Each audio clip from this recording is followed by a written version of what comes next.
today's crowd. This is such a bumper thing for me after Mohsin having about 5 to 10 people maximum in the cinema when it came here. So this is more than 5 or 10 people. It's really, really nice. Sharif Amani just drove back about 1 hour ago. I'm sure half the men here stayed because you'll be here. And I would have preferred her for her to be here because, you know, I can make fun of her when I don't know what to say, and vice versa. So now I would welcome any questions or even complaints you may have had about the film which you have just seen. I have one complaint about the film. The sound is, it's our fault. The sound could be much better.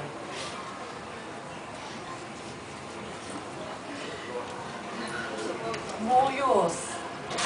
Oh, it was an error.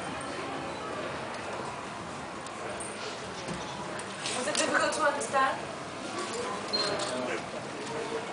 There was some worry that here is a film where the poster shows 2 Malay girls in this Muslim prayer outfit. And thanks to CNN and Fox, Muslims don't have very good image around the country, around the world. So some people were worried that this might put off non-Muslims, and yet here you are, thank God.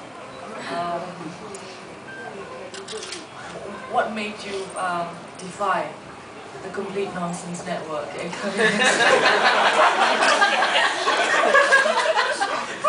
come and see this film? Is this the first Yasmin Ahmad film?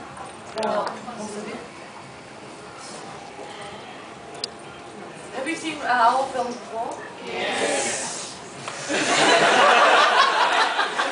I followed most of your films, like Gobras, Bed, and Moses, and this one. Most of your movies at the end of the film is actually makes us decide. It didn't finish there. It's just like we went in there. Then what else is for us to decide? That your kind of film that you're going to move on then for the next one. 2 things. I always find myself such a nostalgic, sentimental old cow. I always think, I wonder what happened to that friend of mine. I wonder what happened to my first kiss, where you see now. And I'm always often wondering, people say let go of the past and go to the future. Now, I don't know what lies in the future. I've got the past, bagfuls of it, so I think about it a lot. I wonder where my Totoro has gone in Bandung. And you never really know the end of things. So I used to think, and I used to write short stories, and they never had any endings, which got on the nerves of some of my friends. Until I found a saying from Pablo Picasso who said, to finish a painting would be to rob it of its soul.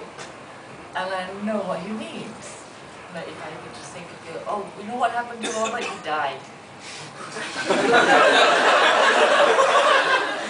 And there's not much to think about, you know.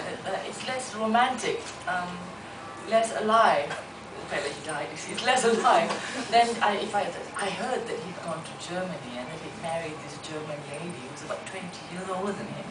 And apparently they went for a divorce eventually because that German lady married somebody else who was even younger than Robert. And suddenly it lives and it breathes. There are so many possibilities. You know what I mean? I had someone write on Facebook to me last night and said, I'm very annoyed by Muallaf because there was no head and there was no tail. And I didn't know how to reply. I said, well, it's not a cat.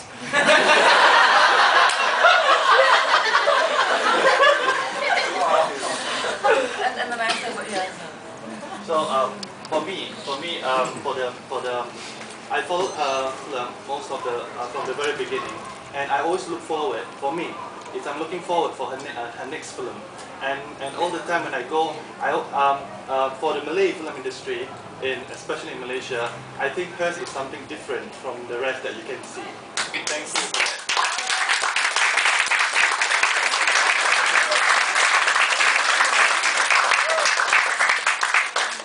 Thank you for that. There are about a couple of journalists in Malaysia who will hate you for that. They want me to stop making, and now I'm so encouraged. I'm going to make 10 more films.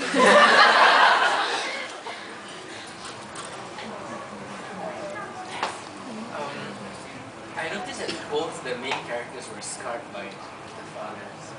Is it intentional? No, it could have been mothers. I think that the sex of the parent was not really so important. They were fathers because I know someone who went through that, and it was his father that did it to him. And I know a Muslim girl in France, in Paris, who had a head shave because she was dating a French boy. And it was his father that did it, so I didn't bother to be politically correct and to make one mother, one father. I just to guess it was. Another one question. How do you overcome those challenges that comes from the media in Malaysia of the films that actually you make?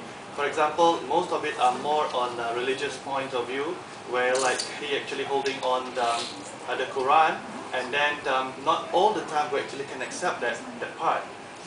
And some of your films also, like you're touching on dogs, which is at a certain perspective, you have to be open about things.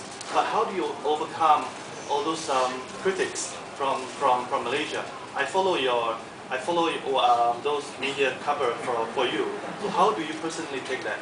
I used to take it very personally, and because there was one particular journalist that wrote almost every day about me. Now, that should make me feel important, but it makes me horrible. And he would say that Malays have a problem with the film. And I used to feel as if I had this anger from the entire nation on my shoulders, which was very upsetting. Until I found out that he was getting paid by a big-time producer to say that the country has a problem with your films. And that made me feel so relieved. Because it's not the country, it's just him. And it's not even, he's not really that bad, he's getting paid to say so that makes it okay somehow. If I meet that, next time I haven't met that producer before, next time I meet him, I say thank you for paying that to me. Because now I know that it's not the country that has a problem with me. It's just a money thing. It's strange. You seem like a very religious person. How does that affect your movie making?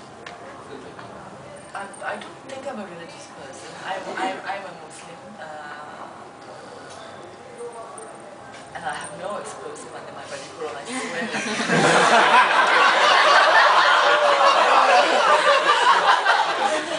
These are real.